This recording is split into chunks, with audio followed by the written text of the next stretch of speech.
My name's Brian Fritz. I'm the Director of Transmission Services at Pacificor.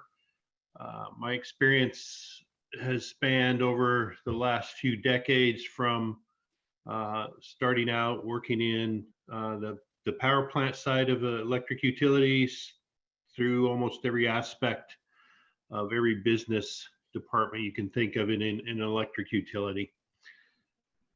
So I've been asked to talk about our experiences permitting and what we see as possible opportunities for improvement. So what we have done is a lot of permitting in all 6 states that we operate in. Oregon, Washington, California, Idaho, Utah, Wyoming. And it seems to be the same, flavor of issues, no matter where we are in the permitting world. And that really is, an opportunity, what we see as an opportunity for all the agencies to collaborate. And we tend to focus on the federal process. Many states don't have a process, or it's driven to the counties, the county process. But if there's collaboration among the agencies, and that's to say that if there's a federal process and we go through that robust NEPA, evaluation, that the states and counties lean on that, participate in the process as it's going, and then lean on that information that's provided through the federal process to feed into their own processes. And that's to say that, on the federal side, the biological, viewshed, cultural, wildfire, everything that's done there, that information is taken and fed into the other process. And what I mean by taken and fed in, taken and then not asked to revise. And that's a big issue with the proponent of the project, is we go through all that work and then we're asked by the state or the local process to change what's been done. And we see that as that's just doubling the work that we have to go through. And we believe that that's possibly a way that could streamline the whole process. And I think by that, what we mean is, the process needs to set up a roadmap. Here is the map that tells us, here's the steps you have to take. This is what you have to provide. And here's the schedule. And that last piece is the biggest piece. Any disruption in that just drives the schedule out. We've seen permitting processes take upwards of 10 years, which maybe that's what it was needed, but we believe that if a schedule is set and adhered to, you can get through the process, provide everything that's required to cross the T's, dot the I's, and move forward.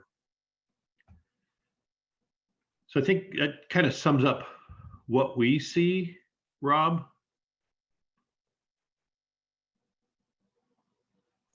Great. Thank you, Brian. I appreciate that. So what I'd like to do, so folks know, is I'm going to go through all of the speakers, and then I'm going to see if folks have questions for the speakers, and then I'm going to ask you to share observations and key takeaways, and or kind of what you see opportunities be. So my next speaker, why don't I come to you, Joe, from Idaho Power, and then Lorna, I'll come to you last. Hopefully by then you're able to figure out the webcam. One thing I will say, just before I go to Joe, is lesson I learned a while ago. So I woke up this morning and turned on my computer, and it told me that I had a critical Windows update that I needed to do. And I literally could not fast enough cancel that Windows update because everything is stable right now. And I didn't want to disrupt it before this meeting started. So Lorna, I hope you didn't fall for the Windows update trap that I got this morning.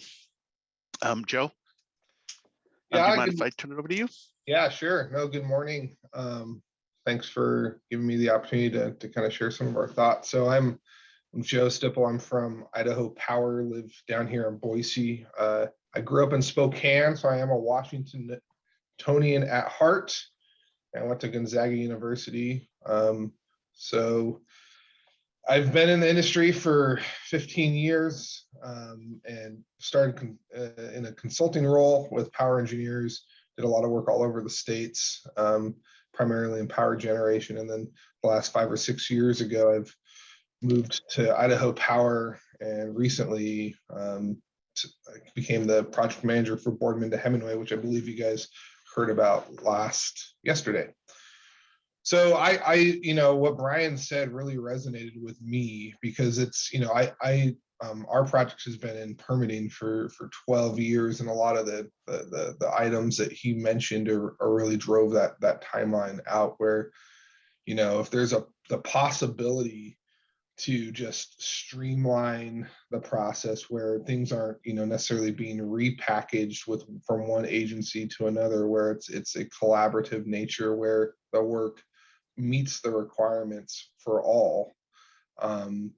And we've seen, and a lot of it's the different idea where, like, the federal NEPA process is focused on that range of alternatives and minimizing impacts, and in particular the Oregon State process, it seems like it was more of a fixed location and a standards-based process. And so there is the difference there, and it's hard because sometimes those processes are set up more for like a fixed site boundary facility, like a power plant, rather than the complexity of a linear facility where you're just trying to route and find the best path, least impactful path through.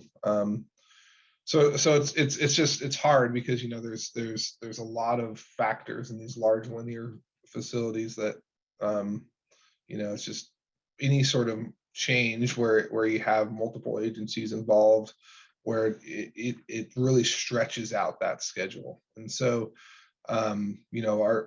there are other models where I would say that when NEPA is the lead, and some, like when we do work in Idaho, the state permitting process is vastly different than Oregon, and it's individual county conditional use permits that Brian mentioned, but we still follow the NEPA process and all those robust requirements. So our main takeaway is just, if there's the possibility to have that collaborative approach between agencies that show like the work that's being done is sufficient for both processes, not repackaging, not redoing, and if there are gaps that the federal process doesn't meet, I'll certainly supplement, but not a redo.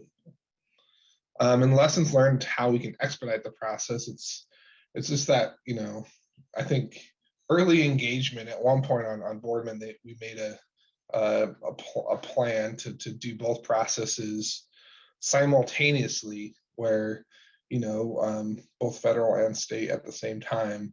And I would say that just the different philosophies from the routing federal process versus the standards-based process really complicated it. And it was hindsight's always 20/20, but it definitely lengthened our process for sure.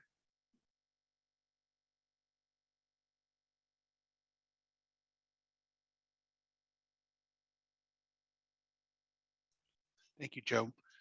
Sorry, I was not, sorry for the delay there. I couldn't get myself off of mute there.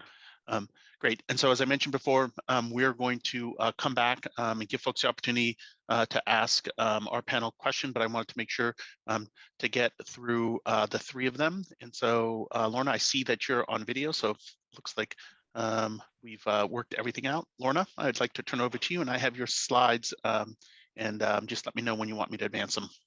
Okay, great. Can you guys hear me okay? So I just want to give a really quick overview and background with what I've done at Puget, because I think it's really key to what we're talking about here. Let's see, I started Puget in 2002, and I'm both a lawyer for Puget and I run our environmental group. So I was involved with our first wind farm, and I laugh, I look at our 3 wind farms. I had a child each time we were building a wind farm. So I was pregnant at the start of permitting, and I was at the stage where you couldn't tell anyone you were pregnant, right? And then it was always a race to see, you know, how many kids I would have, you know, by the time the last wind farm ended, right? So anyway, each of my kids were born the year that we actually got all our permits and started building. So that's how I remember my kids. Anyway, on the wind farms, I think this whole discussion we've been having, you know, Puget got a huge dose of what it's like to do a massive project like that, in terms of making choices between FSEC permitting and local permitting, and looking at federal nexus, and looking at a myriad of, you know, cultural, critical area, wetlands. How can we design these projects? Avian obviously was a big thing. How can we design these projects around, you know, the impacts, so that we minimize the impacts before we start? And I really appreciated when Allison, I think it was yesterday, had said that we need to start saying no more. You know, I'll just say in general with this committee, I think we're trying to figure out with this committee how to get things through the process that are good projects. But I think what I took away from when she said that is, I know as the lawyer at Puget, I'm often the wet blanket when people propose projects, because I look at some of the risks and I say, you'll never build that project, go back and try to figure it out again. So we do that at Puget a lot.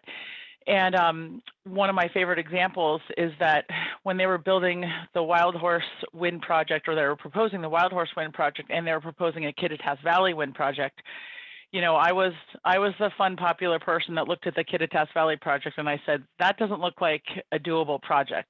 The Wild Horse project looks like a doable project. And at the time, we had a developer really trying to sell us that Kittitas Valley project and saying, we got this, we're going to permit it, it's going to be great.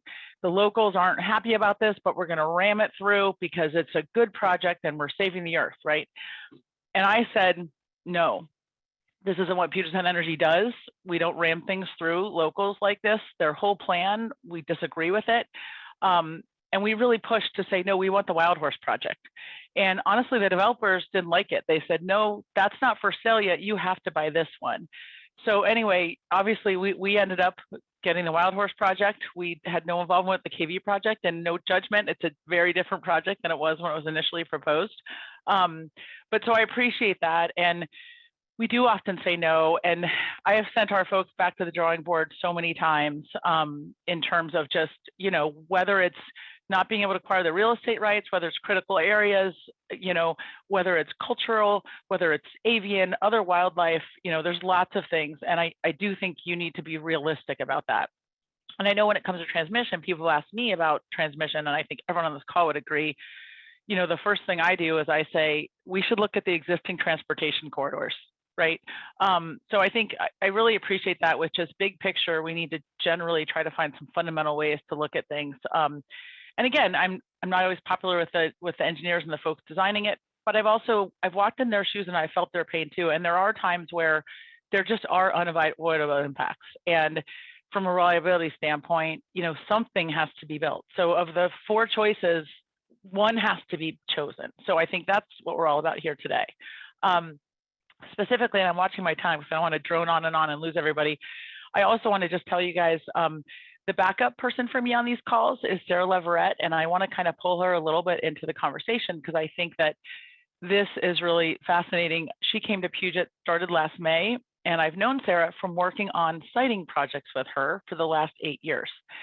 And when we were looking for a person, we finally decided we need a new junior siting person.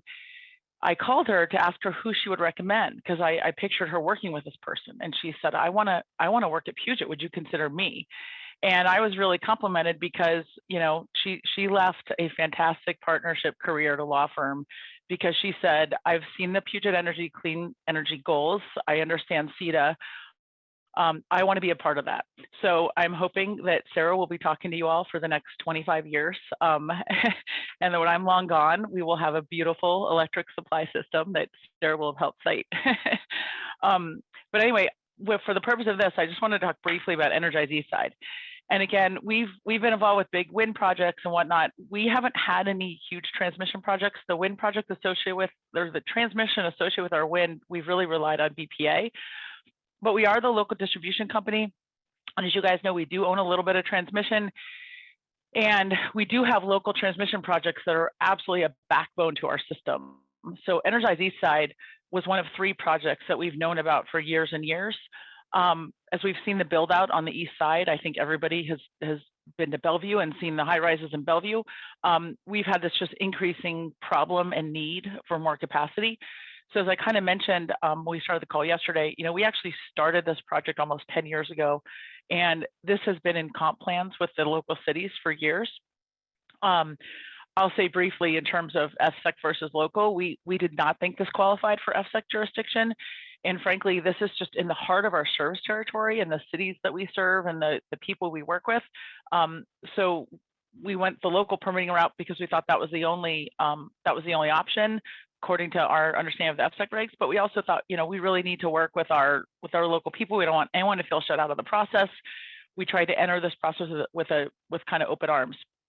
So you can go ahead to the next slide because I just want to be really brief on this, and then I'm going to have Sarah jump in with what I'm forgetting. But this was a five jurisdiction project. So what's really unique about this transmission project, because it doesn't have the FSEC permitting, so this shows you what happens when you don't have the FSEC permitting. We have to go to 5 different because it does go across 16 miles. And Redmond and Newcastle. So it's actually 4 cities, but I'm thinking it's 5 permits because we're going to Bellevue twice. And then it's also King County. So it's 5 jurisdictions. If you count King County, it's 4 cities. So I misspoke. But anyway, you can go to the next one. Okay. So in this, I don't want to just drone on with the details, but they did decide up front to do 1 environmental impact statement. It required 2 phases of review, and this was something unique about this project. You know, we thought we would go in there and say, look, here are all the different routes that we could do. One of the routes is the existing corridor. We have an existing 115 corridor, but we also looked at other routes. The city of Bellevue really did something novel here, and I think it's important that everybody on the call understand this. They decided they wanted to take a step backwards, and I don't want to pick on Bellevue. I think that the cities leading the EIS, I guess, all decided this. So I don't know exactly, you know, everyone probably had input, but they said, we'd like to go back and review the project need and look at non-wire alternatives. So I just want everyone to kind of think of this, you know, for this project, we actually went back in phase 1 and they looked at, do you even need a transmission line? What are the other options? So is there a big, large battery option? Is there a power plant option? You know, could you put a power plant in this area? Could you do a virtual power plant? Could you do demand side resources, which could be batteries, could be solar? We looked at, could you do a submarine cable on Lake Washington? If you go back and look at the map, also looked at undergrounding. So it really backed up a step that as far as I know, no other transmission projects in the state have done that. It did conclude that the wire alternative was the most feasible for a number of reasons. But again, I want to make sure that's not lost on everybody because, you know, you got to think about cost and feasibility and what those different options are if you didn't build a wire option. And obviously we're a least cost utility, so we need to implement the least cost solution. But anyway, that's just something to think about. So you can go ahead to the next slide. So this is just an example of the different permits that we have. And you can just page on through it so everyone can see. I don't want to waste a lot of time on it. But there was a lot of public involvement. And what happens, and there will continue to be, And by the way, we're only partway through. So we basically have a permit from Bellevue for the south part of our project. We have a permit from Renton for the other south piece. We are currently in the process of a Newcastle permit. Sorry, I get you guys on the other screen here. We just concluded a hearing, but we're still submitting final briefs. What we have to come is a Redmond process and then a North Bellevue process. So if you think about it, we're going before 5 different decision makers. It'll be 5 different hearing examiners by the time we're done, presenting generally the same group of facts about this transmission line. It does vary from jurisdiction to jurisdiction because you're focusing on the local part of the jurisdiction. But to give you an idea, the city of Newcastle represents 1.5 miles of those 16 miles. And we have been working with Newcastle for 7 years on explaining our project and kind of getting it going. So I just want to emphasize, you know, I certainly am open to engagement and talk. I think I will tell you, in my career at Puget, which has been 19 years, I don't know how we could have opened up this project for any more public involvement.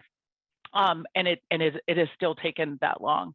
But anyway, I just want to pause there for a second and let Sarah jump in. And Sarah, go ahead and highlight anything that I've forgotten, because again, Sarah has lived and breathed this project. And I honestly did not expect an outside lawyer who has been tied up in this project and seen all the problems turn around and actually want to come work for the client. So. Yeah, no, I think you gave the really key point overview, but just to illustrate the amount of public involvement that PSC engaged in. Before the EIS process even started, they held 24 community advisory group meetings to help get public input into routing selection and community priorities. Over the course of the project, there's been over 550 briefings to individuals or community groups. That doesn't include all of the briefings to city councils or the thousands of comments that PSC has responded to. And then specific to tribes, PSC reached out to the Muckleshoot in particular early on to get site visits at areas where we were proposing work to some waters, even though it's in an urbanized area.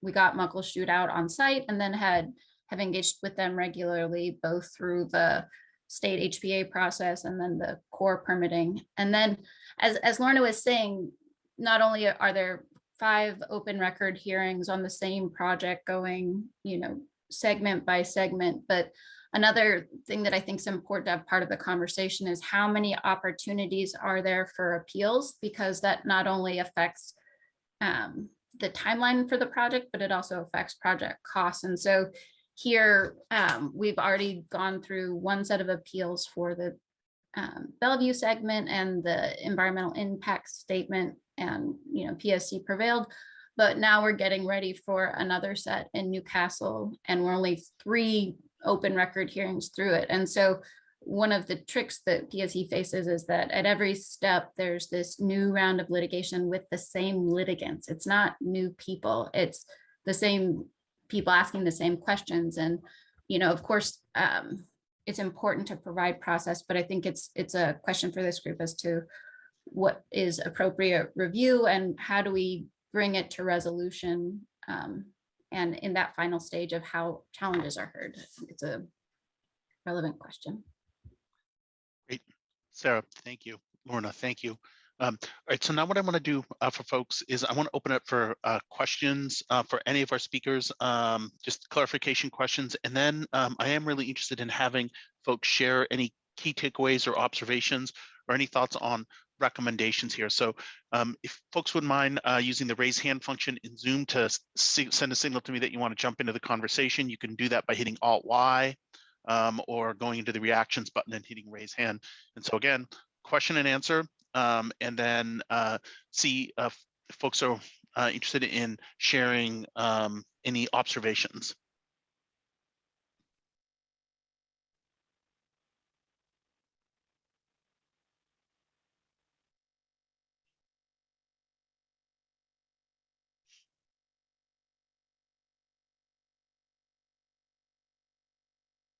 Yeah, Stephen, please. Yes, hello, good morning. So I guess a couple of observations, particularly with the Energize East Side project, because I find that, well, let me phrase it this way. There's anyone that's done extensive work in Eastern Washington knows there's a number of tribes that have overlapping interests. We had submitted comments on the Energize East Side process like back in 2006. We were never at PSC, from the rest of my recollection, looking through my emails, never made the same attempt to reach out to Snoqualmie as they did apparently Muckleshoot. They never offered site visits. They asked for comments, which we did provide. So I think and this was like 5 years ago. So this isn't a complaint. This is just, like I said, an observation and reaction. I think the lesson that I'm trying to make sure that people understand is just because you're working with one tribe does not mean you're satisfying all of your permitting and legal requirements, because each tribe is a sovereign government that needs to be consulted with separately. And I'm not, like I said, I'm not throwing PSC under the bus, because we did talk, but it sounds like there's different levels. And that's just because that's the example we talked about. I could give 1,000 other examples. I'm not picking on anyone. It's just like I said, the point is each tribe needs to be dealt with as the sovereign governments that they are. And, there's no one size fits all for every tribe. And it gets even more complicated when you're involving East Side tribes, and when East Side and West Side tribes are both involved in projects, it's a whole other set of considerations. So thank you for listening to my soapbox. I will step off now. And I just want to acknowledge, Steve, that I'm really glad you spoke up and said that. Ironically, I did not say this, but I had in my notes that someone gave me, and no judgment on this. People at Puget are really proud of the tribal consultation that's been done on Energize East Side. And I will just laugh if you can bear with me. I had notes with like, what a good job we did with on-site tribal and this project we're doing on culverts that the tribe's really happy about. The reason when I was looking through my notes, Steve, I did not say that is because in 19 years, what you said is exactly right. Every time we think we're doing great with the tribe and we've consulted with them and they are working with us and they understand, there is something we missed. And I will just tell you, thank you for saying that. And ironically, that's why I crossed out my note on how well we did with the tribes, because I said, I can't say that out loud, because the second I say that out loud, we're going to find where we dropped the ball. So thank you. Okay. Thank you, Lorna. Thank you, Steve. Other comments, observations, questions for our presenters?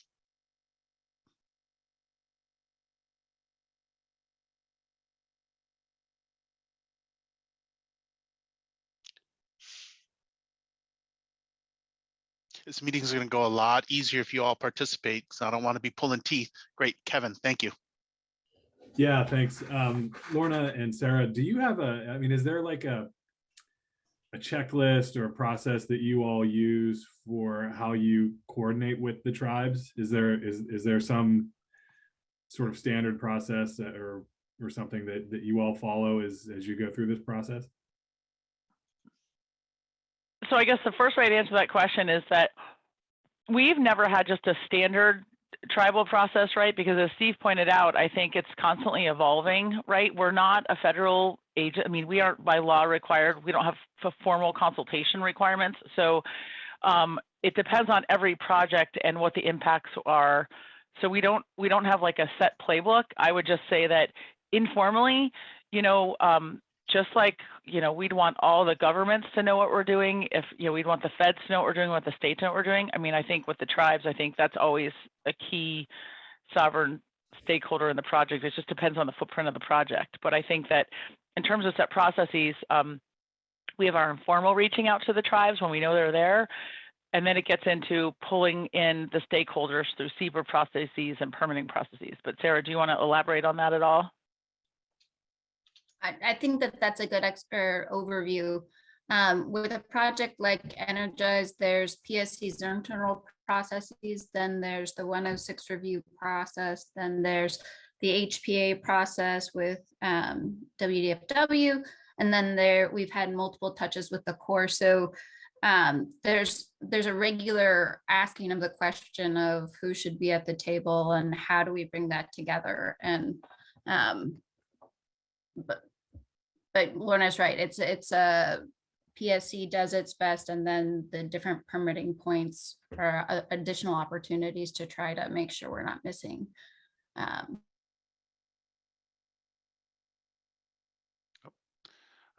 think Sarah froze for me. Are folks still able to hear me? Give me a thumbs up if you can. Yes, okay, great. So my order, I've got Will, then Joe, then Steve. Will?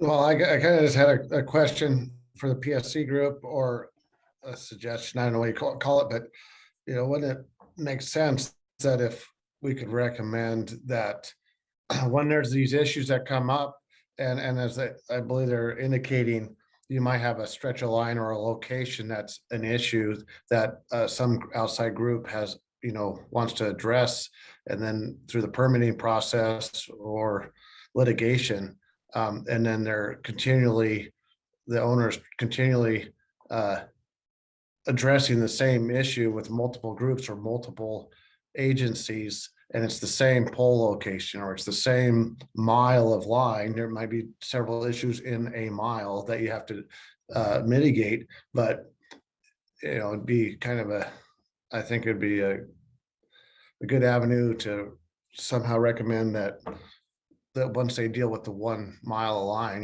you have either a coordinator or some type of process that every outside group has their chance to get in on what's the issue with this mile line or this location, and then it's just you address it once and it's done. Versus, that's what seems to hold up these projects a lot of times is through the process. You're addressing the same location many times through many different avenues, and it might just be the same exact issue to do. So. And you do bring up a good point, because to Sarah's point, that the specific geographic areas of the line, right, are split into jurisdictions. So we do deal with those at one time. But to your point, you bring up a fabulous point, because there are very loose standing requirements. So if you don't like the project, we literally have the same appellant group who is appealing in every, they can appeal in every jurisdiction. They appealed in Bellevue. They actually did not appeal in Renton, but we believe they will, they're very engaged in the Newcastle process. And if it doesn't go their way, we're sure they'll appeal. So it does create like multiple appeal routes for people that don't like a project when you have to go cross jurisdictions. Thank you, Will. Thank you, Lorna. Joe, then Stephen. Joe? Yes, I had a question about whether or not you think these types of projects, what's the potential for more of these types of projects in the future? High voltage, essentially significant upgrade of high voltage lines in urban areas. And if you were to do this again in the future, would you consider the FSEC process, knowing what you know? Two great questions. I'm just going to admit here, I'm not a system planner. So we do, our system planners, that's what they constantly are doing, is trying to figure out where we need the voltage upgrade. So they have a map, and, like we knew about this 20 years ago, they have an idea of where we need it. I think to Joe's point, the whole reason we're here, right, is that if we're going to a renewable system, we're looking at both population density with how the system is maxed out.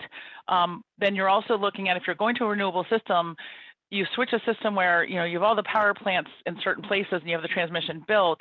When you're building renewables like wind and solar, you're going to where the wind and solar are. So you're potentially building the new. So the local distribution can depend on where the big generation is coming in from.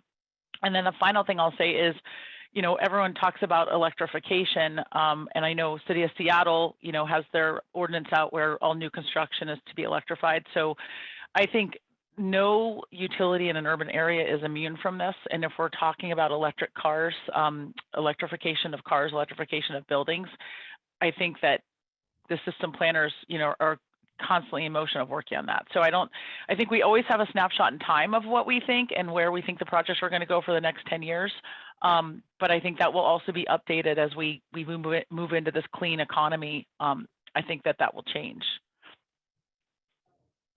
And then I'm trying to think, Joe, in terms of your question, I was trying to track your other question. Right now, we do not think we could have used the excess FSEC process for Energize East Side. We looked at it very closely. And like I said, even if we could have used it, if you have a choice, I mean, some of these projects have a choice, like we saw with our wind projects, and it's really difficult to make that choice, right? Because it's always going to be perceived as a slight to the one that you don't choose for some reason.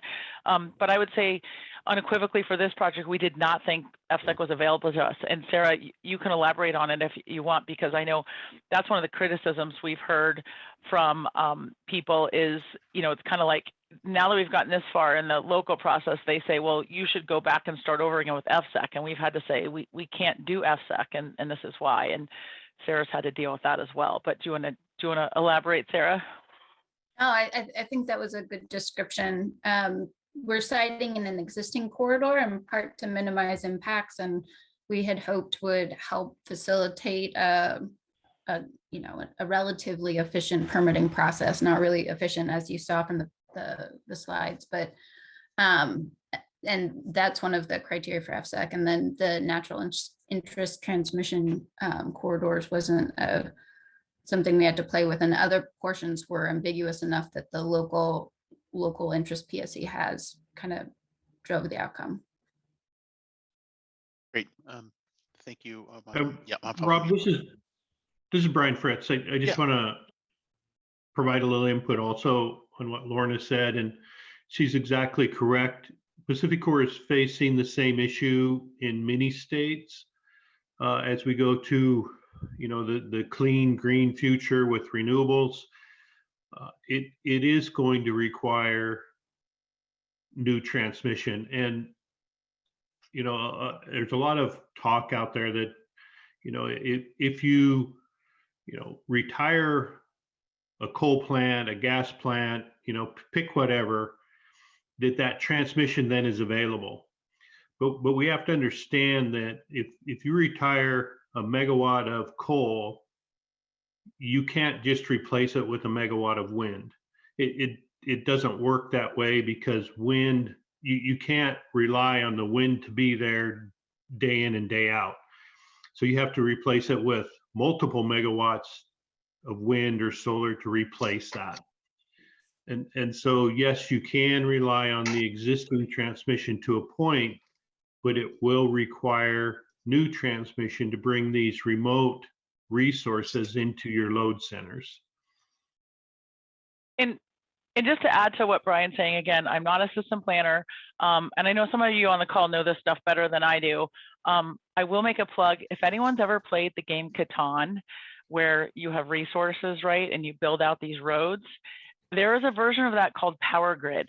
And if you look on Amazon, you can buy it. And it really helps you, because it's a really complicated game, but you think about, you have to build the power plant where the resource is, and then you need to build the lines to wheel the resource to where the population is. And I think with renewables, right, I think everyone on the phone knows this, renewables are geographically limited. I mean, the cost that you need to go where the wind is, you need to go where the sun is, right? So it is like a coal plant where you need to build it by the coal, or like a gas plant where you need to build it by the gas pipeline. It's just, these are resources, sun and wind.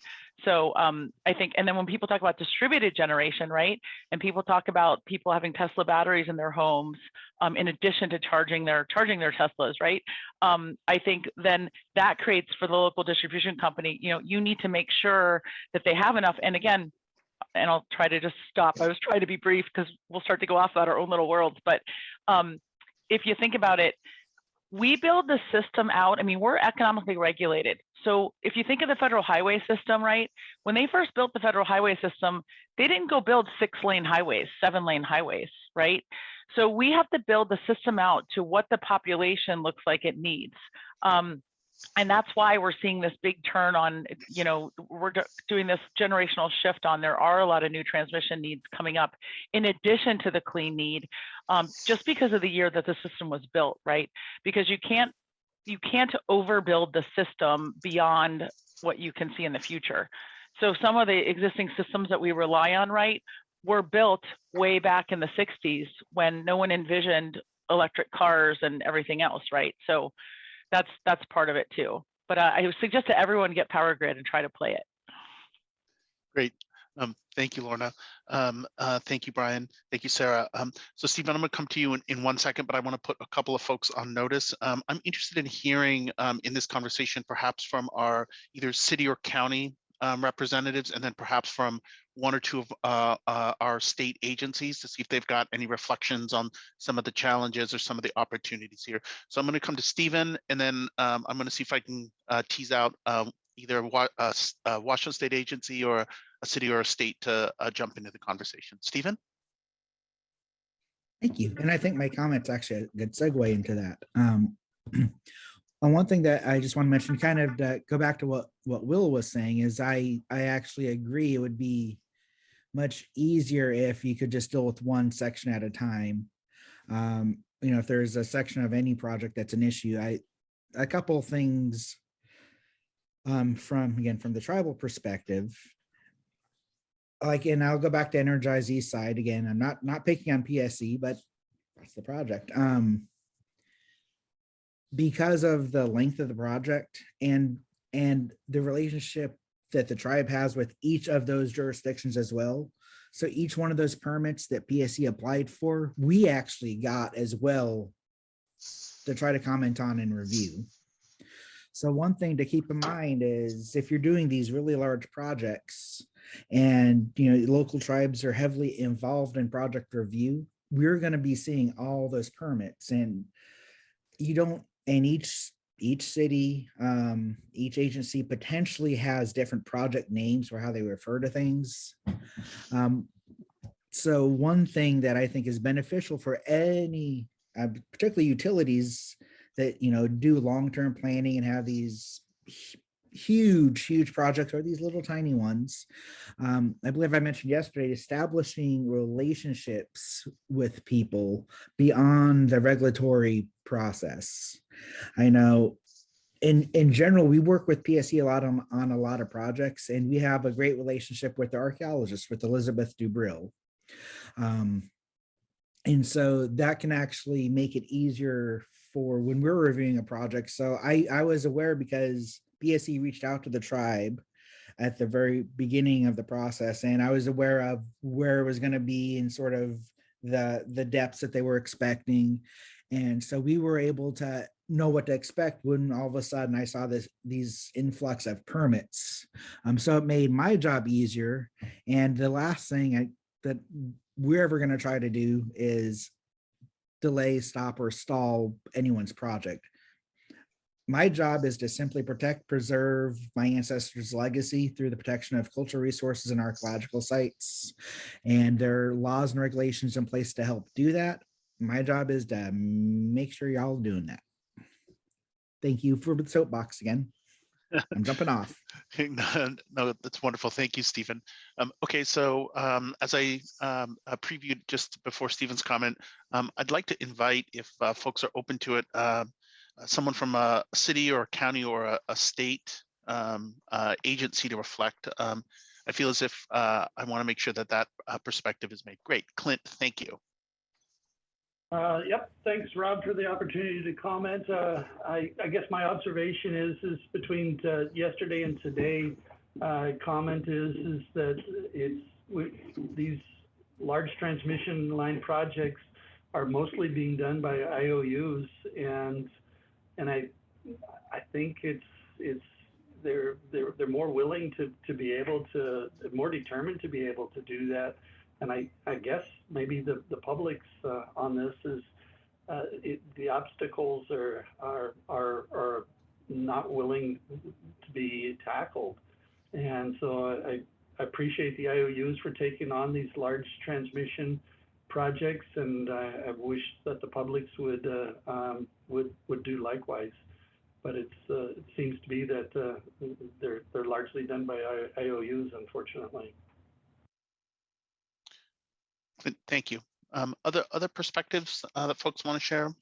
Other Other folks want to jump into the conversation?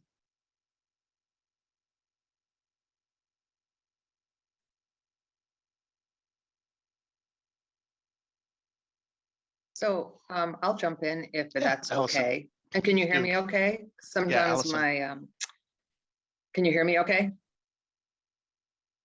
Yes. Yes, good. All right. Sometimes I sound like Darth Vader with my headphones, and there's a lot of people that would agree with that assessment. So let me just say that there was a couple of things I've heard during yesterday and today that I actually talked about with someone this morning. First of all, it was interesting to hear the discussion of how much energy you need if you close down a coal plant versus, you know, you're going to get from solar or wind. And that's something that I had talked about actually with a developer who's working on solar and wind right now through the FSEC process. I said, okay, you're putting in all this energy, you're impacting tribal resources, cultural resources. So tell me, if the Snake River dams go down, are you actually replacing the energy, and will you help the tribe? Because by taking the dams down and replacing the energy, you help the salmon, you help salmon recovery. And they got really squirrely. And they're like, well, sort of, kind of. And what I was trying to do was find a win between what the developer wanted to do and the loss of the tribe. And I was hoping that if they could build a bridge between the ability to take down the Snake River dams and the energy they're going to replace, it becomes a win in another resource, but they couldn't do it. So this gets back to where yesterday I heard the word compensatory mitigation, and I sort of got my back up, because government, we know what we're saying when compensatory mitigation, for me, it's a trigger word. It means, okay, you're going to lose the cultural resources. What do you want? And I get that sometimes. What do you want? What do you want? And they say to the tribes too. And I've been working with this developer to say, you know what? What's the win? In wetlands, people are required to replace a wetland with a wetland, but not in cultural resources. We get, oh, we'll just dig it out. We'll just dig it out and give you the stuff. And nobody ever says, well, maybe we should buy another important cultural resource for a tribe and do an exchange like wetlands. And nobody ever calculates the energy and says, well, okay, you're going to lose this, but here's the gain. So I always want to save cultural resources. Where's the win? We're always going backwards. We never go forwards. Natural resources goes forwards. Oh, okay. Well, we're losing habitat, we'll replace some habitat, right? Wetlands, oh, we're losing wetlands, we'll replace some wetlands. Cultural resources says, you lose, here's your stuff, thanks. And I know it sounds kind of crass, but that's how we feel, and that's what we hear. So I'm wondering, even so, compensatory mitigation, I got my backup. I'm like, okay, right. So you take down the Vatican, you're going to say to the Pope, here's $1 million. Does that work for you? And I know that's kind of not where you're going, but sometimes that's what we hear. So how do we change the dialogue? And how do we think of what is the win, not what's the lose, accept it, just take it.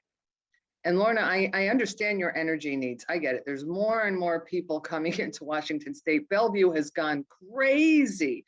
My mother lives in Bellevue, and every time I go and visit her, the amount of condos and apartments going up. And you're right, all those people are going to want electric cars, and they live in their, you know, condo or their apartment on the 24th floor, and they want super fast internet and their lights to go on at the same time. All those people coming into the state also mean cultural resources keeps losing and going backwards. So in my long-winded speech here, I would encourage you to see, my job is always to how much compromise. Yeah, Stephen, that's all we do is say, all right, we're going to lose, like, all right. How do you, instead of looking at us and realizing we're going to lose, how do you give cultural resources a win? And I'd like to flip the dialogue on its head. And I'd like to also remind you, when you say the word compensatory in government, we know what we're saying, but to non-government people, it sounds brutal. You know what it sounds like? And this is gonna say, I'm gonna say it, and I don't mean, I'm not trying to insult anybody. It sounds like, can I pay you off? Because it's compensatory. And I know that's not what you mean, but words are symbolic. As an anthropologist, words are symbolic. So I would encourage everybody to start thinking from cultural resources. How do you go meet with a tribe and give them a win? And that's not, we're going to dig out your archaeological site and give you back all your stuff. What's a different win? And I don't necessarily have an answer. I've seen developers start thinking, well, first of all, maybe we should pay for the ethnographic study. Second of all, we know the tribes are understaffed. We know Stephen only has 3 people. Maybe we should start funding some of the cultural resource staff in his office. And so he can get the job done. And maybe we should, and I think we need to change the conversation around cultural resources. Okay, I'm done with my speech. Thank you. So I'll just try to be really quick, Allison. I appreciate you teeing that up because I think you can say that for everything, right? And I'll tell you, Elizabeth Jubril actually works in my group. She actually reports to Sarah now. And again, I hate to say this on this call, we've tried to take cultural resources very seriously. I hate to say that out loud because then someone's gonna say, well, why'd you do this and why'd you do that? You know what I mean? I will just tell you our intention is good. I think you're exactly right. And this is why we're having this call. You never know what you're missing. I will just tell you one thing, because when you talk about the dam system and I mean, I feel you. These are the problems we talk about, right? I moved out here from the Midwest thinking hydro was gold because I dealt with acid rain lakes when I went to college, and I water skied on the Ohio River where I had friends that were not allowed to go water ski with us because of how polluted it was. And I thought, how can people be against hydro, right? Well, I moved to the Northwest and I was like, oh, salmon. Like, there's always something. And with wind, it's birds and it's visual. And with solar, nothing grows under a commercial solar farm, right? And it's visual, right? But I will tell you, this is my only hope I have for the group, and Tim McMahon saw this, and I don't think Sarah saw the initial part of this, but she certainly heard about way back when. My second child, when we were building the wind farm out in Eastern Washington, it was the only happy siting project I think I have ever worked on, because we sited wind turbines in poor wheat farming areas. And I sat in a hearing and I literally was dumbfounded because farmer after farmer got up and they said, Puget Sound Energy is doing a really good job. They're here to stay. They've listened to us. We were happy with the siting, and the money from these wind farms is going to make it so my kids can come back and live here. And it's not cultural, Allison, but it's for the farming community. It's their cultural resource equivalent, right? I mean, what they're losing is they're losing farmland and they're losing a financial way of life. And it was a complete win-win, and it was the best project I ever worked on, and probably will be the last project I feel that good about it. But I feel your sentiment, and I think we're constantly looking for that. Right. So Lorna, that's great. So my question is now, what's the win for cultural resources? Because we don't win. So it's just food for thought. How do you get to where the person losing the cultural piece feels that they've been acknowledged and maybe there's a gain and not always a loss? So let me give you just really quickly an example, because I know we're running out of time. I had a railroad company do $1 million of damage in a burial ground. And what they did, because the railroad company has a lot of money, they actually bought out the private landowner who had the rest of the burial ground and turned it over to the tribe. So the tribe ended up with a win because they bought out the rest of that ground and the tribe was able to get their ancestors back. I mean, that's a big example, but that's an example of a loss to a win. Great. Allison, it doesn't fully address your concerns around mitigation and what that looks like, but PSC is in the final stages of entering an MOU with DAP to get access to the full suite of information about where resources are or where there could be proximity to try to avoid the need to mitigate. Oh, from Wizard, right. But Elizabeth should already have that. Elizabeth should have had access to that a long time ago. Not DAP's database. DAP has a more full. So we're literally signing, hopefully this week. Oh, so you're doing a data sharing agreement. Yeah, because our goal is to avoid. But I will warn you. So okay. Okay. So Elizabeth has to be a little careful. Sorry, really. Sorry. Okay, I'll stop. Rob. Yeah, and so it just feels like we're at a good break point because Allison, you posed a nice question from maybe one of the things that we come back and consider, like what does it look like to put cultural resources on equal footing. There's clearly a lot of energy in this group and a lot of thoughts on that. So I'd like to come back to it. So this is what the plan is. First, Lorna and Sarah and Brian, I'm going to give you all just one final opportunity. If there's any final thoughts you want to share with the group, then we're going to take a break. We're going to take about a 15 or 20-minute break. Susan, Lauren, Michaela, and I are going to put our heads together. We're going to look through the chat comments that we got, and we're going to come back to you with a set of discussion topics that we want to roll into with the balance of the meeting. So first, I'm going to come to you, Brian, see if you have any final thoughts, and then Lorna and Sarah will come to you, and then we'll take a break. Brian, any? And then I know that Joe sent a note that he needed to step out, so I'm not forgetting about Joe from Idaho Power. I just know he's not on the call anymore. Brian, any final thoughts? Yes, I think one, the information that PSC provided on their project and the multiple jurisdictions and the multiple appeals they're having to go through is a prime example of, developing a process that all of those jurisdictions collaborate. There's one appeals process. There's one process that you go through.